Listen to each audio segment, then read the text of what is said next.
Aquarius, para to sa inyo. Kung kayo ay sign of Aquarius, ang message na to ay para sa inyo. December 1, 2024 sa mga Aquarius na mapapadaan dito sa channel para to sa inyo. Okay.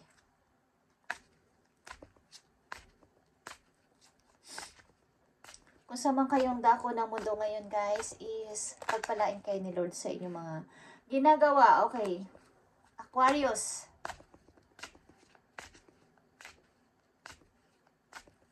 Situation nyo man to, buhay pag-ibig, titinan natin. Aquarius, unahin natin ang inyong sitwasyon.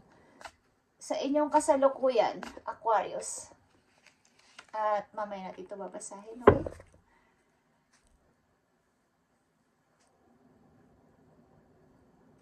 Okay. Meron kayo maybe struggle sa inyong financial, Aquarius, at natatakot kayo na baka bumaba ang inyong bawais ang inyong pananalapi is kung may negosyo kayo, natatakot kayong malugi. Okay? Hindi masamang malugi guys. Part yan ng pagninegosyo, Aquarius, kung kayo ay may business. At sa pagkalugi nyo, doon din kayo makakakuha ng mga technique o ng strategy kung paano nyo i-grow ito at hindi na kayo malulugi. Mapapag-aralan nyo to. Kung saan kayo nagkulang, kung saan kayo nagkamali. Okay. Just saying. Okay, Aquarius. I need message for Aquarius sa kanilang situation sa kasalukuyan. At ano na ang gusto sabihin sa inyo? Ang message sa inyo today, December 1, 2024. Sa mga Aquarius. I need 3 messages dito.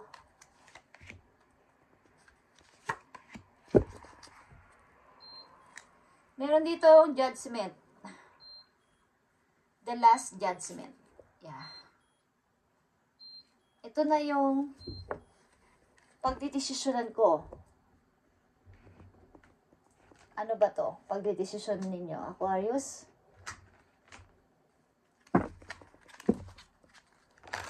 Matagal ko na itong pinag-isipan. So, kailangan ko na mag-decide. O, dapat na kayo mag-desisyon. Matagal na kayo isip-isip o nag-isip-isip sa bagay na to para matapos na. Para magkaroon na ng ending at makapag-start na ng bago. Okay? Aquarius. Tingnan natin ang message dito. Unahin natin ang inyong situation sa inyong kasalukuyan. Okay, Aquarius.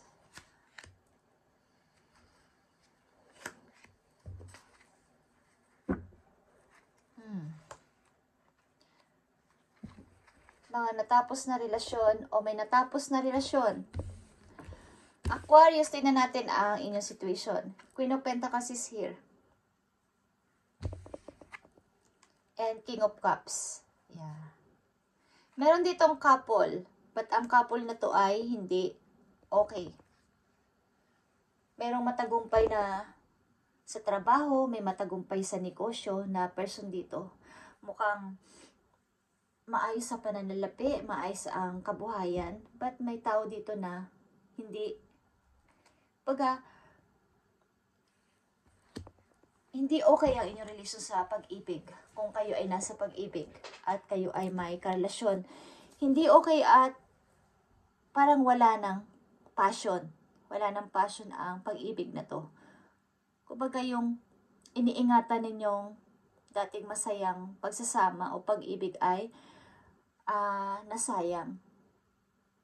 Okay? Wala nang nangyayari. Wala nang passion. Okay? Tignan natin. Aquarius, yeah? 10 of Cups. Kayo ay nasa pamilya, maybe. Mayroon kayong masayang pamilya. Page of Swords. But, mayroong pag-aalinlangan.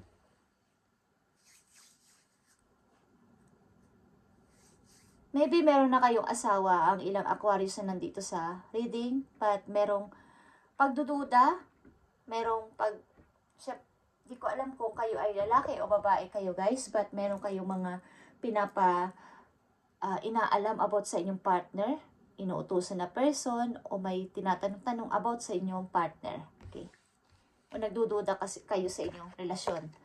At nandito din ang Six of Swords. The Hierophant. Meron ditong gusto ng umalis sa relasyon o sa buhay mag-asawa. Problema sa pamilya. Problema sa buhay mag-asawa.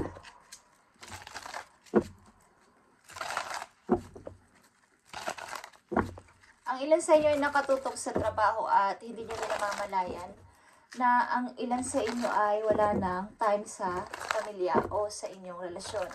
Nawala na din ng passion.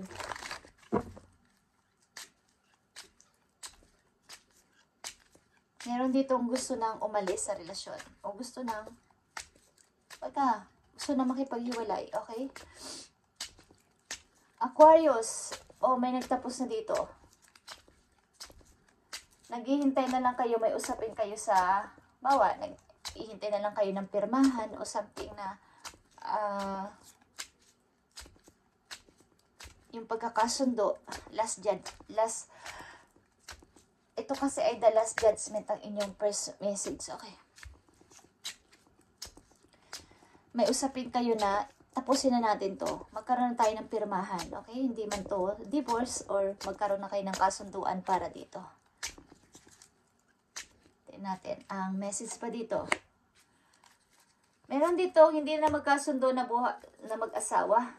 Buhay mag-asawa ito, Aquarius. 5 of Wands. Mga away-away. Okay? Away-away sa pamilya.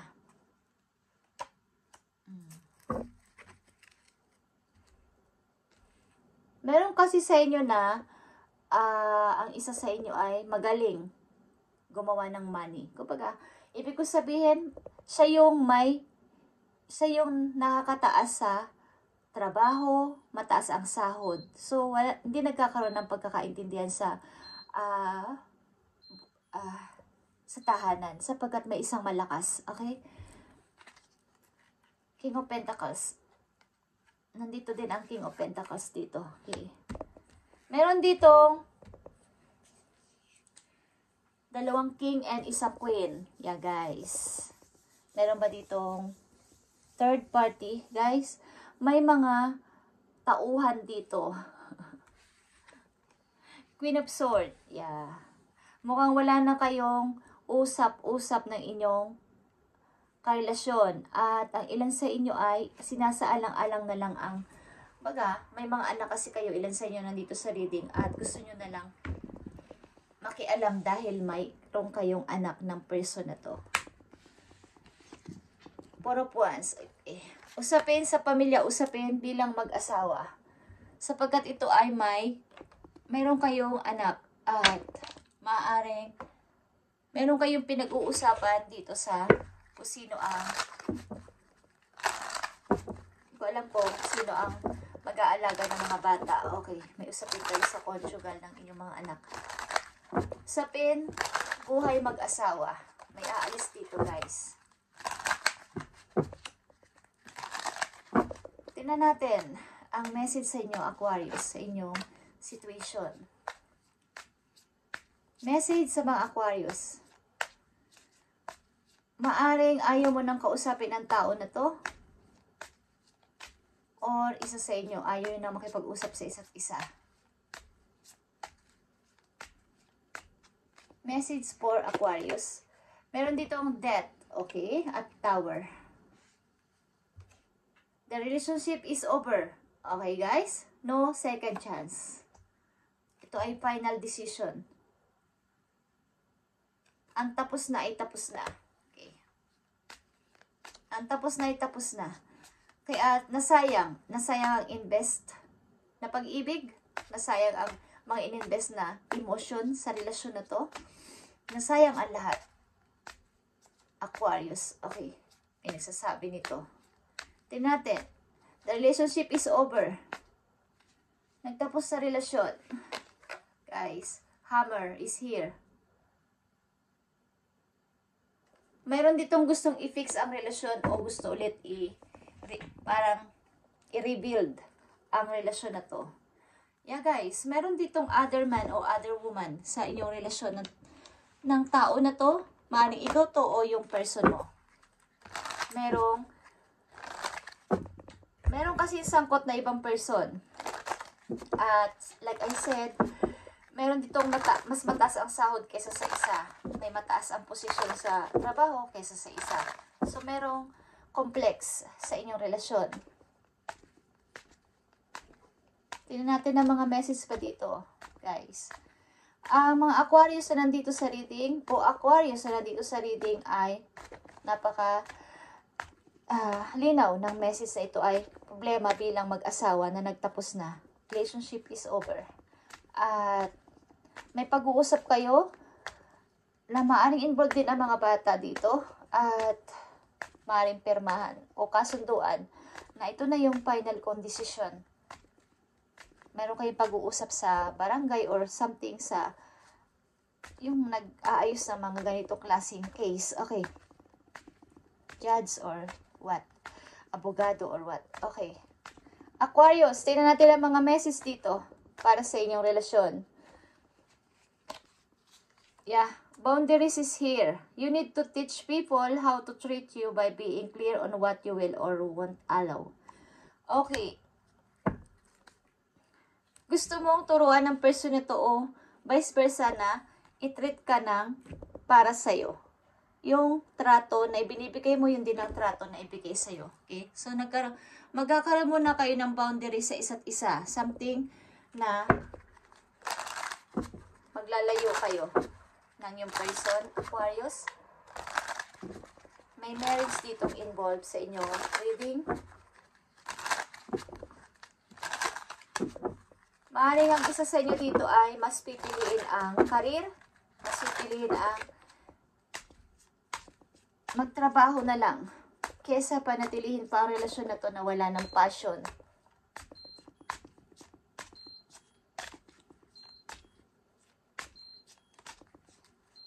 Tingnan natin ang message sa inyo. Aquarius, kalungkot man ba't ito ang inyong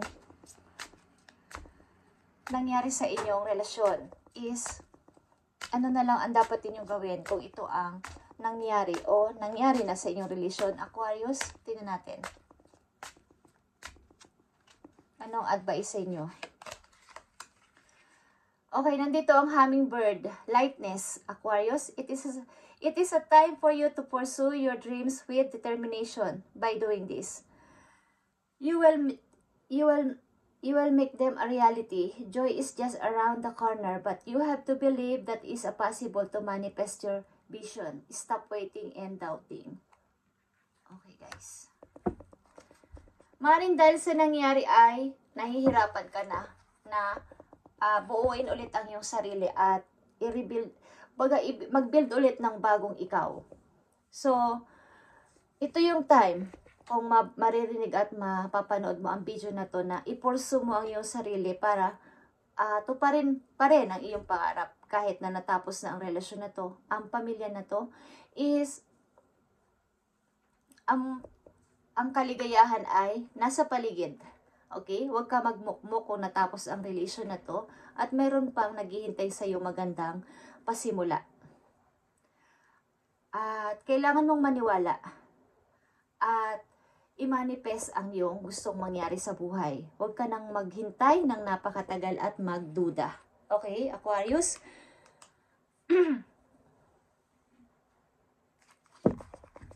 Tingnan natin ang payo sa inyo, guys. Galing sa inyong Monology, kung ano ang gustong sabihin sa inyo. Kung kayo ay natapos na ang relation na to, sapagkat ito ay maaaring nangyari na o nangyari pa lang sa inyo. Tingnan natin ang maaaring payo sa inyo ng inyong mga guides para sa Aquarius. Assess the situation. Okay. Kung ito naging situation ninyo ay kailangan mo ulit mag-shine. Katulad ng iyong isang message dito na lightness. Kailangan mo ulit na sumikat o mag-lighten. Okay? Lighten.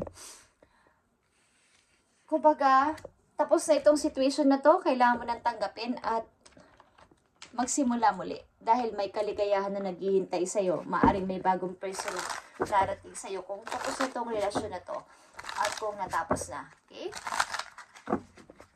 Tingnan natin ang message pa po yun.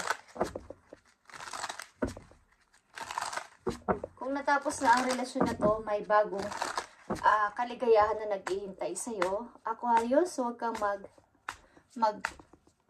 maghintay ng napakatagal para makapag-move on at huwag na mag-doubt. Maaaring may boundaries na kayo ng tao na to para ituro sa bawat isa o ituro mo sa kanya na kailangan mo kong itrato ng katulad ng pagtrato ko sa'yo. Okay. Message para sa'yo, Aquarius. Yeah. Boundaries is paulit-ulit na nagpapakita sa inyo. Ibig sabihin ay nagkaroon kayo ng boundaries sa isa't isa o limitasyon sa pagkikita o walang contact para magkaroon ng kaliwanagan ito. Okay. Aquarius, nandito ang open your eyes.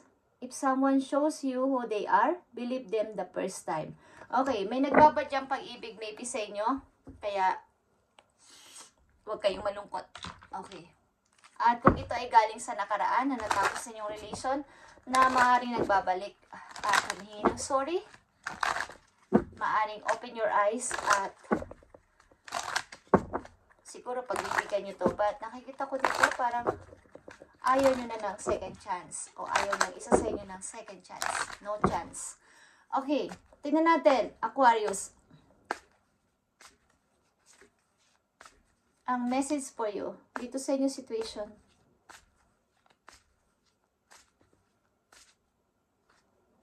Thank you. Synchronicity is here. Aquarius, a divine soul counterpart relationship is blessed with amazing moment of synchronicity. Okay. Something, guys, kung ito ay galing sa magbabalik ang tao na to galing sa iyong nakaraan is maaaring ito ay divine timing at mararamdaman mo. Okay. Kung ito ay talagang kayo ay para pa rin sa isa't isa at meron kayong mga anak ng tao nito at binigyan mo naman siya ng binigyan mo siguro siya ng muna ng limitasyon sa inyong connection, but ang divine soul counterpart relationship is blessed with amazing moments of synchronicity. Okay? Kung ito ay bagong pag-ibig na darating sa buhay mo, makikilala mo to nang hindi mo inaasahan o sinasadya. Okay. Message for you. Do the work, Aquarius. It's not enough to dream or pray. You also get to take the possible action steps that you are being divinely guided to take. Consistently working on your priorities will make them flourish like a lush flower garden. Okay, like nang una ninyo, nang message dito sa inyo is wag na kayong mag-doubt, wag na kayong maghintay pa ng napakatagal. Gumawa na kayo ng aksyon mula sa araw na to. Kapag napanood at narinig nyo ang message na to, hindi nyo na kailangan ng matagal na pag-stuck dito sa relationship na to na over na. Kailangan nyo nang gumawa ng decision, kaya nandito ang the last judgment. You need nang mag-decide. Kailangan mo nang mag-decide sa inyong new path, new journey, Aquarius, para sa bago mong mga gagawin sa buhay. At yung dream mo ay maging reality. Okay? At tutulungan ka ng yung mga guidance, okay, ng yung guides, para matupad ito kung ikaw ay gagawa ng action at decision ngayon na or sa mga susunod na araw. Okay, Aquarius? Ito ang inyong message today at pagpalain kay ni Lord sa inyong mga ginagawa at mga paplanuhin simula sa araw na to. Thank you and God bless, Aquarius.